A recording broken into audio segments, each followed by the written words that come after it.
The MLB Wild Card round lived up to expectations, with 3 out of the 4 series going to 3 games and 7 of the 11 games being decided by 3 runs or less. Let's dive into one storyline from all 8 wildcard teams, along with one thing to keep an eye on for each division series matchup moving forward. The Cleveland Guardians and Detroit Tigers wildcard series went pretty much as expected. The Tigers won Game 1 behind a dominant performance from Tarik Skubal, and the Guardians won Game 2, coming to life with a 5-run 8th inning. The Tigers took Game 3 though, scoring 4 runs in the 7th inning, which was enough to put the Guardians away and win the series. The biggest concern for the Guardians going into the series was their offense. As a reminder, they ranked second to last in OPS this season and scored the 3rd fewest runs in the MLB.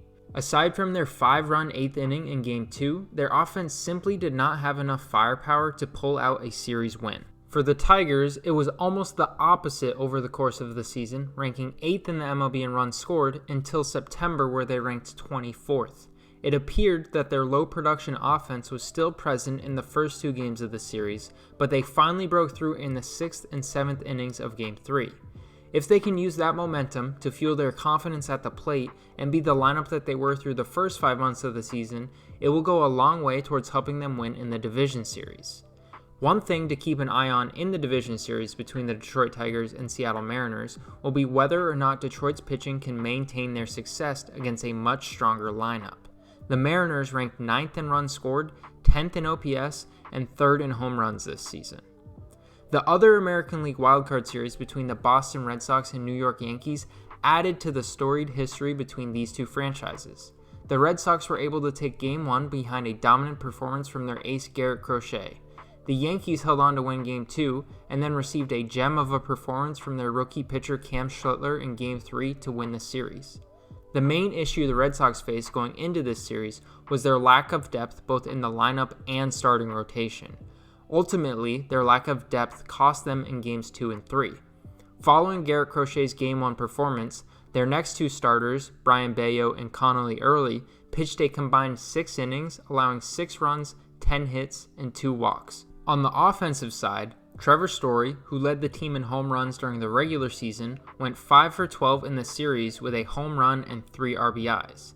The rest of the lineup, though, combined to hit for a 168 batting average with no home runs and just 3 RBIs. The Yankees' biggest storyline of the series was Cam Schlittler's historic performance, which not only won them the series, but solidified the top 3 in their rotation.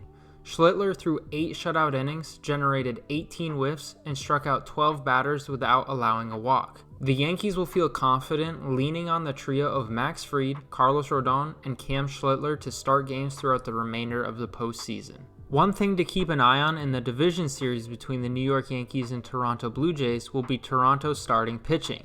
It will be very important for Blue Jays pitchers to limit New York's lineup enough to keep their own offense in the game. Toronto's pitching staff ranked 19th in ERA and 22nd in FIP during the regular season, while the Yankees' offense ranked 1st in both runs scored and OPS. The wildcard series between the San Diego Padres and the Chicago Cubs was highlighted by their 2 elite bullpens. The bullpens from each team combined to pitch 30 innings, allowed 4 runs, and struck out 31 batters across the 3-game series. The main storyline for the Padres going into this series was their bullpen, and it certainly lived up to expectations. Mason Miller stole the spotlight, pitching 2 2/3 innings across the first 2 games of the series, striking out 8 batters in a row. Unfortunately for the Padres, their offense was quiet and could not produce enough runs to win the series. The Cubs might not have scored a ton of runs either, but their offense proved that they can come up with big hits when they need to. Seiya Suzuki and Carson Kelly hit back-to-back home runs in the 5th inning of Game 1, and in Game 3, Pete Crow Armstrong and Michael Busch came through with the biggest hits to secure the series win. The Cubs face a strong pitching staff in the division series against the Milwaukee Brewers, but as good as Milwaukee's bullpen is, it's not nearly as elite as the Padres bullpen that the Cubs just faced. This series will likely come down to which team can get more value out of their starting pitching, since both are missing a key arm in their rotation due to injury. The Cubs will be without Cade Horton, who posted a 1.28 ERA across his last 10 starts of the season, The Brewers will be without Brandon Woodruff, who had a 2.18 expected ERA, which was the lowest expected ERA in 2025 for starting pitchers with at least 60 innings pitched. The second National League wildcard matchup was between the Cincinnati Reds and the Los Angeles Dodgers. The Reds got swept in 2 games and just simply could not keep up with the Dodgers' potent offense and elite starting pitching. The biggest storyline for the Reds was the questionable call to start Zach Littell for Game 2 of the series instead of Nick Lodolo. Lodolo did come into the game in relief, but only got to pitch an inning in 2/3.